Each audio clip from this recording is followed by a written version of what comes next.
अपने पराए।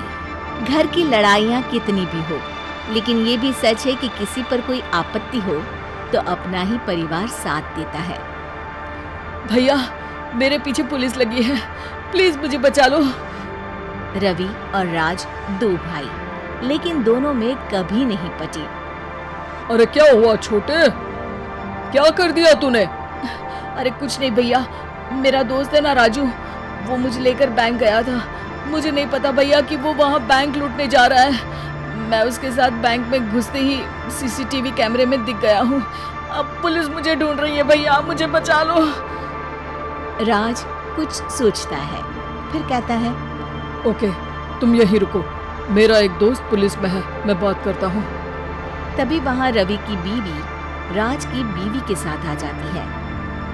तुम लोगों के घर जब तक पुलिस का आना जाना है, बच्चों को यहीं छोड़ दो, उन पर असर ठीक नहीं पड़ेगा।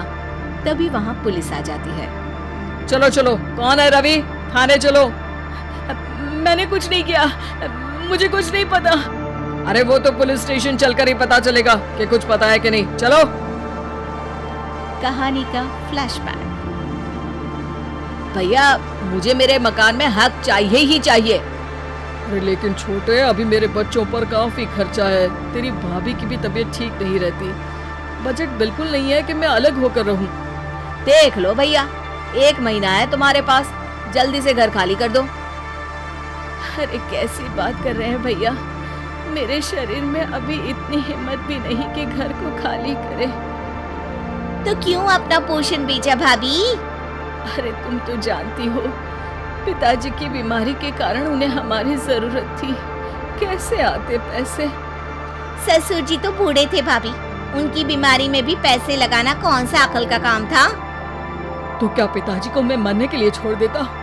अरे रवि, तू तो समझ, पापा को हमारी जरूरत थी, उन्होंने हमारे लिए हर वो काम किया जिससे हमें खुशी मिले। बैक टू रवि, जो जेल में बैठा है। ये मैंने क्या कर दिया था? मैं ना पिता का हुआ ना ही भैया का। मेरे साथ जो हो रहा है ठीक ही हो रहा है। तभी वहाँ पुलिस वाला आता है। रवि, तुमसे कोई मिलने आया है। भाभी, आप यहाँ क्यों आई? पुलिस स्टेशन है ये भाभी। भैया, आपकी जगह मेरा भाई होता तो क्या मैं नहीं आती? अच्छा, ये खाना ले लीजिए, खा लीजिएगा। आपके भैया लगे हैं वकीलों और पुलिस वालों से बात करने में, डरने की कोई बात नहीं। जब आपने गुनाह किया ही नहीं तो सजा भी नहीं मिलेगी।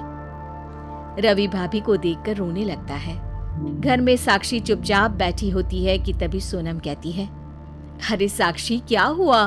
परेशान क्यों हो रही हो?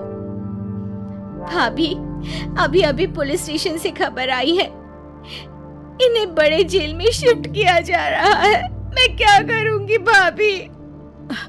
रो मत, हम अच्छे से अच्छा वकील करेंगे।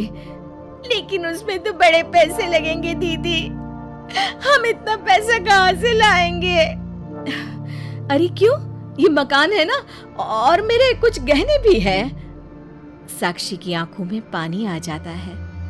पर दीदी, ये तो आप और भैया की मेहनत की कमाई है। पापा के बाद भी तो हम लोगों का सब खत्म हो गया था। पापा को तो बचा नहीं पाए, लेकिन भैया को जरूर बचा लेंगे, और भगवान चाहेंगे ना तो दोनों भाई मिलकर इससे भी बड़ा मकान खड़ा कर लेंगे। साक्षी। थोड़ी देर में राज वहां आता है। सोनम सही कह रही है साक्षी, पैसों की कमी के कारण किसी भी बेगुनाह को सजा नहीं मिलती। राज एक अच्छा सा वकील करता है। सोनम और साक्षी बचाए पैसे और अपने गहनों को बेचकर रवि का केस लड़ते हैं और जल्द ही रवि जेल से बाहर आ जाता है। रवि राज को गले लगाकर कहता है, भैया मुझे माफ कर दो, मुझे साक्षी ने सब कुछ बताया है। भैया, आपने मुझ पर विश्वास किया, मेरे लिए दिन रात मेहनत की, भाभी ने अपने गहने तक बेच दिए।